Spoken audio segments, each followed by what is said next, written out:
1,468 days since Richard was premeditatedly murdered on Fort Bliss, July 2020. And we're getting very close to, well, let's just say we don't have his remains. We still don't have his remains because his remains were dismembered. And I don't think that the authorities, the FBI, and the U.S. Army have all of his remains. But we have some breaking news.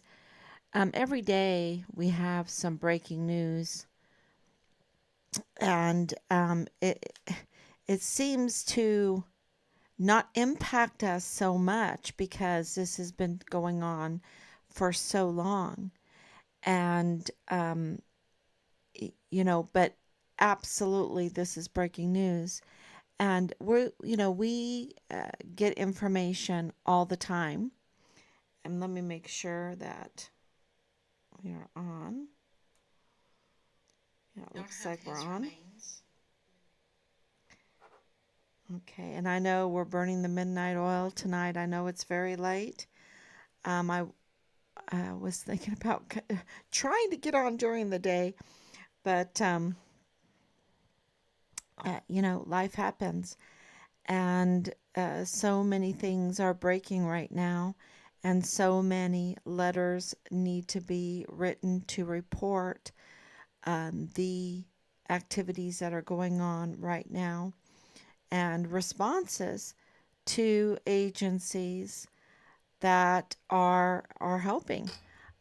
We have multiple active and ongoing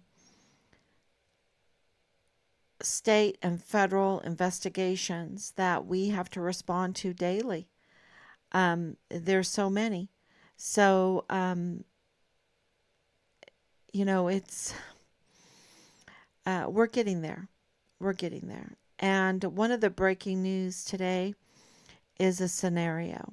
And I'm going to go over this scenario a little bit. I'm not going to really mention names. You can read between the lines if you want. Everyone knows that the prime suspects in Richard's case has increased by one lately. And the prime suspects, I would say, can increase by one more. So the prime suspects is Richard's platoon leader, Dallas Hart. Of course, his mother, who is a confirmed convicted criminal that was used as a source by Bob Moore, an unreliable source. And she's so unreliable. It's so unreliable that it's unreliable. You can count on it that it's fake news, fake, right? And she is an unreliable source. And she's also a prime suspect in our son's murder case. Also, James Courtney Hart, he is a suspect in Richard's case. And of course, a prime suspect is Tavita Nusa, who has a skill set. He has a skill set. He's a surgical technician. His brother is mortuary affairs. And so he is a prime suspect in Richard's case. And he was heavily medicated because, of distress, mental distress, because he had hurt somebody. This was a witness testimony, and and very important in our son's case. The other, I would say, the other suspects are Jonathan Ambrose and Jay Paulin, and they're adding up. They're adding up in the murder case of our son. So there is a scenario, and that and I'm very grateful for any information that we're getting, and we get information all the time. We got some information about parks certain parks that are kind of creepy parks, and that is interesting because we've gotten information about um, missing vehicles. Of course, we know that we've been lied to about Richard's vehicle. We've been lied to about Richard's phone. Um, so we know that. We know that things that he owned are missing, and um, absolutely there has been a cover up. We absolutely know that CID Tavita Nusa is involved in this. That means, um, because he was having a sexual relationship with his family member, Leilani Hart. And we know through Leilani Hart, notarized affidavit that was accepted by the FBI when she was complaining about her household being engaged in incest and the sexual assault of a 7-year-old child in her master bedroom, and purchasing weapons illegally, threats, using the weapons in a threatening way, child pornography in her home. This was all accepted. We have the FBI number because she was bragging that she was running the Fort Bliss CID, and she had this her notarized complaint referred to the FBI through the CID, and it was accepted. And she, had access. She had access. We know that she had access to Richard's file. They have access to a lot of files.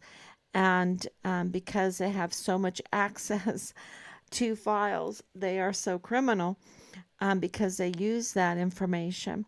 And she was in possession of her own FBI complaint number, her case number, which, just doesn't happen. But because, she's privileged in the crime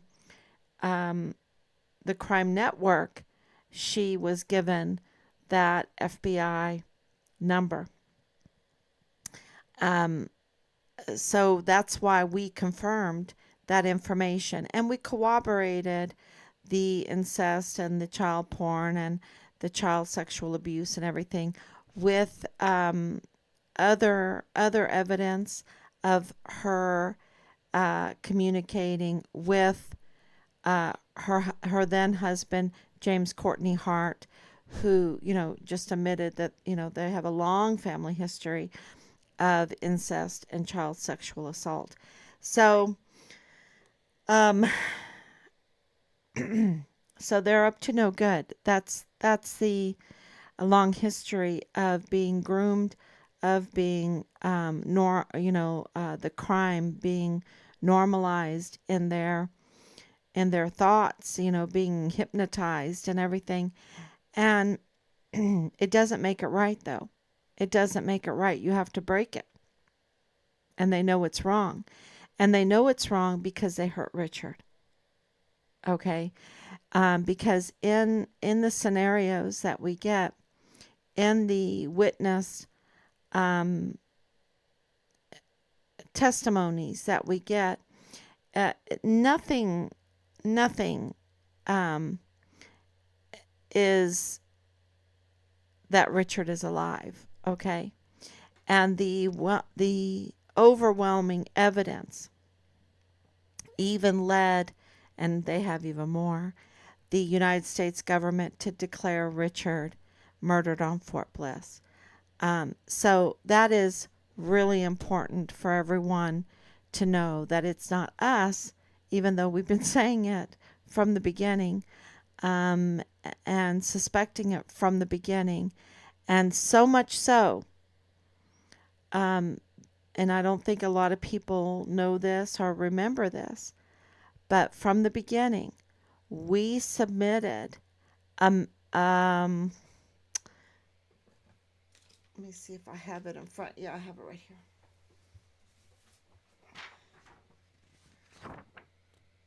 me see if you can see that. If you can see that there.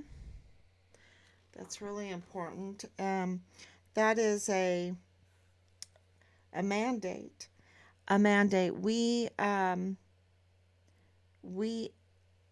put in a request to mandate the Department of Justice and the FBI to do their duty, and to make sure, I can even read it, order the ex parte mandating defendants, officers to of the United States, at that time William Barr and Christopher Wray, to put to closure the fate of Richard Halliday through investigation and prosecution, whose family has been denied a right of a valid investigation concerning activity of the United States Army towards Halliday's disappearance and the resulting aftermath when he was reported missing that may involve other parties.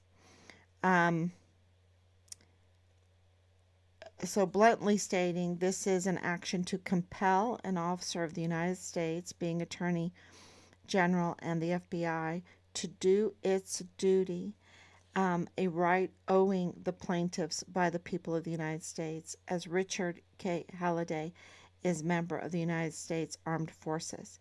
So this is really important, that we submitted that very, very early on, because we absolutely knew that there was a cover-up, that there was foul play in the disappearance of our son. And, we knew from Richard that things were very bad and that he was scared, because he had told us that he could not leave his room, okay? That he could not leave his room for fear of his safety. And we know that he was under 24-hour whistleblower protection, because and in the information that we received today, in the scenario that we received today, and I want to thank for that help to get this information. He was collecting evidence. That's what this scenario says. That he was collecting evidence. He was recording conversations. He was putting together pictures. He was documenting. He was putting it in a journal. And of what? Illegal activities. The illegal activities of what he was witnessing. And with that information, we know this is not part of the information we were given today in this scenario, but we know that he was contacting Washington, D.C., that he was turning in evidence to CID, to the Child Protective Services, to FBI Houston, and to IG, that he was also calling 911, And in this information that we received today, there were certain players that could had skills that could delete information, evidence, to cover their tracks. The information today clearly alludes to the pre-planning phase, the premeditated murder of Richard. That there was a planner, that there was an enforcer, that there was a technician, and that they began discussing concerns over Richard Halliday's whistleblowing activities that um, he was escalating his inquiries and his reports regarding the illegal activities that this group was engaged in and maybe still is engaged in. And because they were being exposed and they feared being exposed even more, um, and the discrediting retaliation of Richard that they were engaged in for months was not working. They could not discredit him. His file was clean, and they did not want that. They wanted him to have a record of um, misbehavior, right? A record of something to discredit him. And everything was failing. They couldn't discredit him. And so this is um, their fear that they had secret meetings, that they strategized on how to eliminate the threat that he posed. And after several meetings, the group came to the consensus that Richard had to be silenced, and it was paramount that he was silenced. They made the premeditated decision to forcibly remove him from his barracks room under the guise of an official military intervention. And we have had previous, I'm stopping right here for a minute, but we've had previous information come to us that they forcibly removed Richard under the excuse that it was by orders, that it was like an arrest, that it was for his misbehavior, so that it would not alarm the other soldiers. So this is that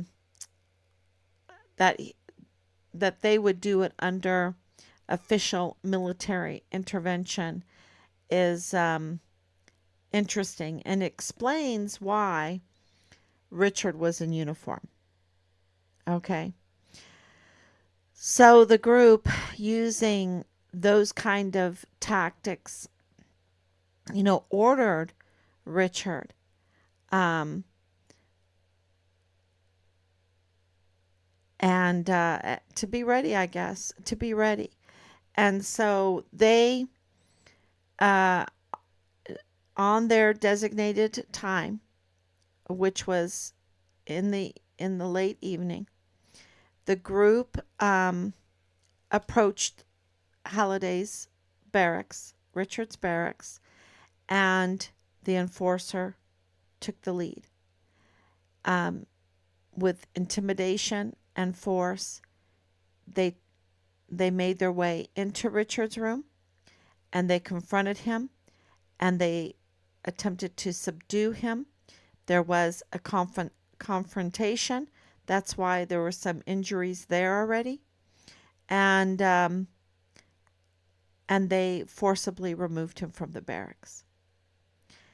They took him to a remote, this is according to the information that we received. They took him to a remote area of Fort Bliss. Okay. And he fought back. And it was a fight. It was a violent struggle. He was fighting for his life. He knew what they were. These are really nasty, rotten people. Okay?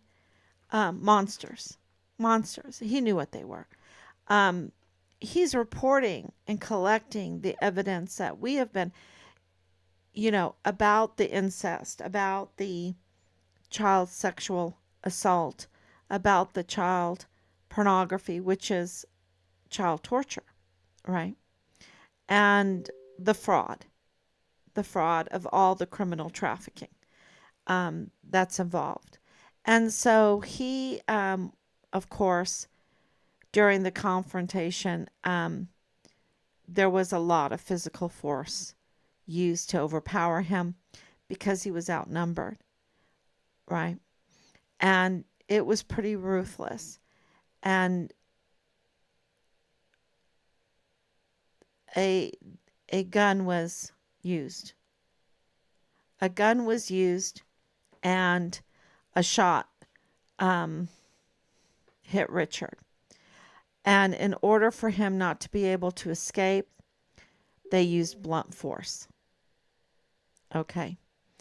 And they murdered him. So he had, according to this information, he was killed with a gun. Um, he was shot, and also blunt force.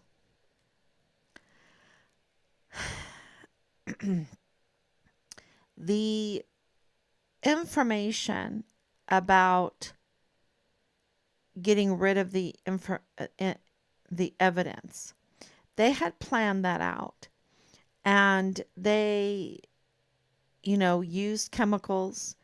They, of course, dismembered him, and they discarded the tools and the evidence in dumpsters around the city.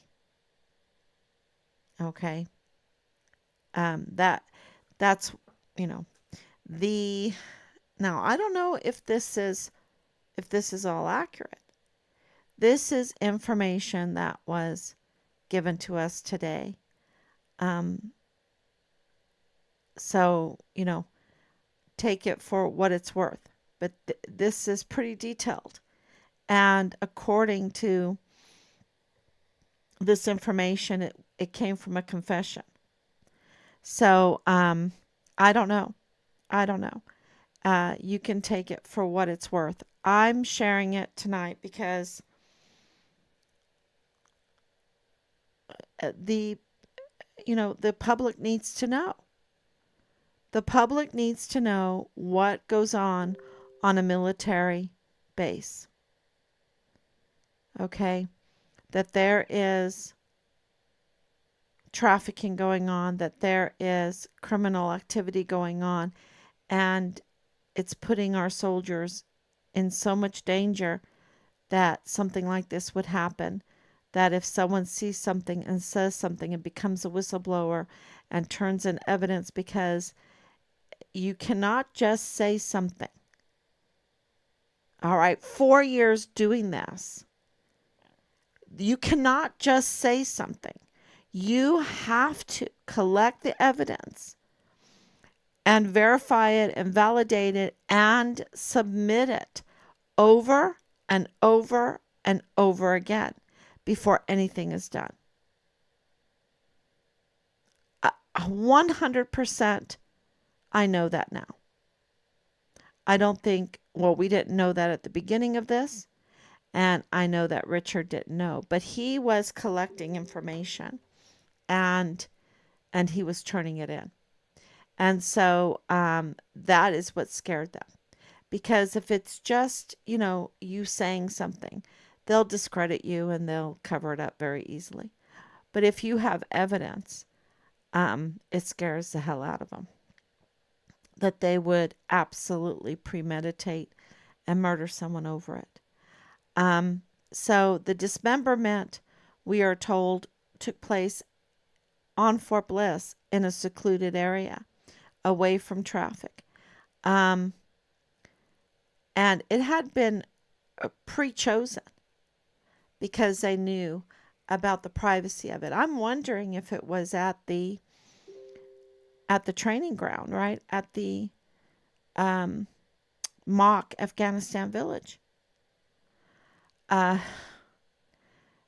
Because there's buildings out there, right? There's these buildings. Is that where they did that? In the tactical move storage unit, out at the mock Afghanistan village. I have the training area number. Um, it's 200 and something, but anyway, I have that. So that's a really good question because that goes along with a lot of other information that we were given about the tactical move storage units hiding evidence there. So they, the tools that they, and I already said this, that they used, and that was, this information says the planner and the enforcer are the ones that supplied the tools. So that's interesting. And they were disposed of in various dumpsters, locations around the city. The remains, the dismembered remains, were transported and disposed of in multiple locations across Fort Bliss area and beyond, and of course in Mexico. And this was done to complicate any kind of potential recovery and identification. Because of those remains, they absolutely used chemicals. And we've heard that before also. Nobody is saying, oh, any other. Nobody is saying any other possibility. Not DES, not DHS, not Department of State, not FBI, not anybody else is saying any other possibility. This is what they're saying. So this information that we received today corroborates and fits right in to what everybody else is saying. So, Richard was good food for the coyotes. Well, this is saying that one of the areas where the remains were taken was a place where wildlife would, they could depend that wildlife would tamper with the remains and, dispose of the remains like that. It's very, very difficult to dispose of human remains. God made that very, very difficult, and I think He made that very difficult for a reason, because He's a just God. He wants justice, and you just can't get away with murder. You just can't get away with it. Either you're going to pay now or later, right? So there was a technician that provided technical expertise helping to cover up the evidence of the dismemberment and cleaning up the area to remove traces of any kind of biological material.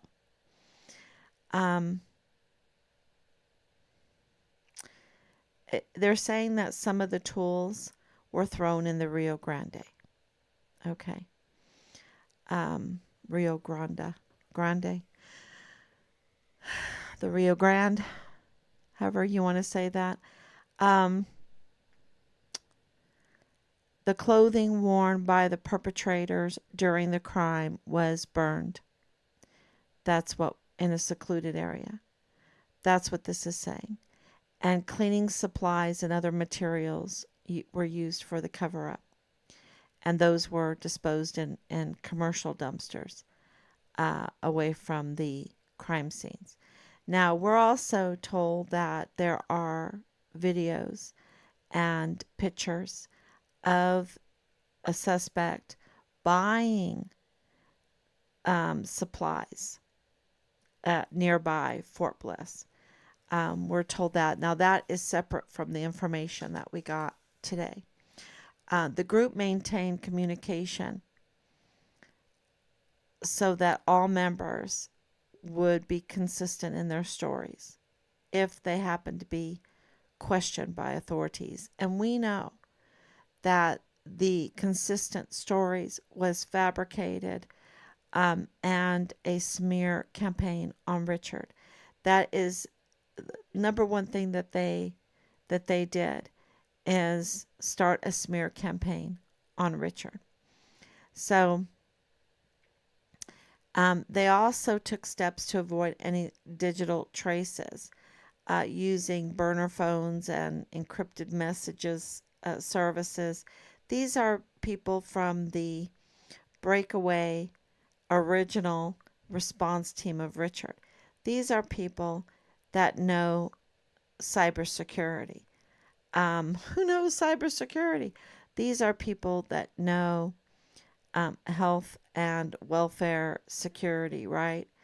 Um, they know security, and they work in the security world. That's what this is. The vehicle used to transport the remains was also um, found abandoned. And, we have uh, other information about what happened to this vehicle. Um, because they wanted to destroy evidence. The quickest way you could do that, I'm not at liberty to say. I'm not at liberty to say. I'll just be quiet on that one because that's something that is still being worked on.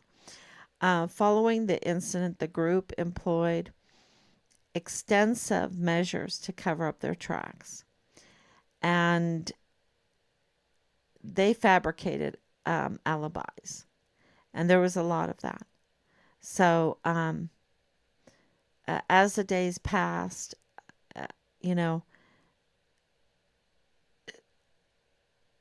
information circulated, whispers began, and so there was a lot of nervousness.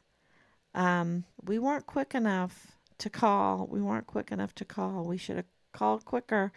But, God had a purpose, and God wanted this absolutely exposed. And so that time had to be there, for all this to be exposed. Um, so there is more, and it absolutely corroborates all the other information that we have, and that's why we wanted to share it with you today. So, thank you, Anicia, for coming on. So that's the breaking news for today. That's the information that was given to us today. It's really disturbing, and I hope that you share it with others to make them aware of how bad this got. And I want to leave with a little bit of positive note that, there's a lot of things happening behind the scenes because we're getting more and more institutional support. Yeah. I don't know how long this is all going to take, but that we got this information with names, y'all. I didn't mention any names, but um, it's interesting that this is coming out now. And the Walmart mass shooting is coming up to its 5-year anniversary. And so we'll be talking about that tomorrow, on how that connects to Richard's case in so many ways. Absolutely. So thank you, everyone. God bless you. And I will be back tomorrow, God willing. Bye bye.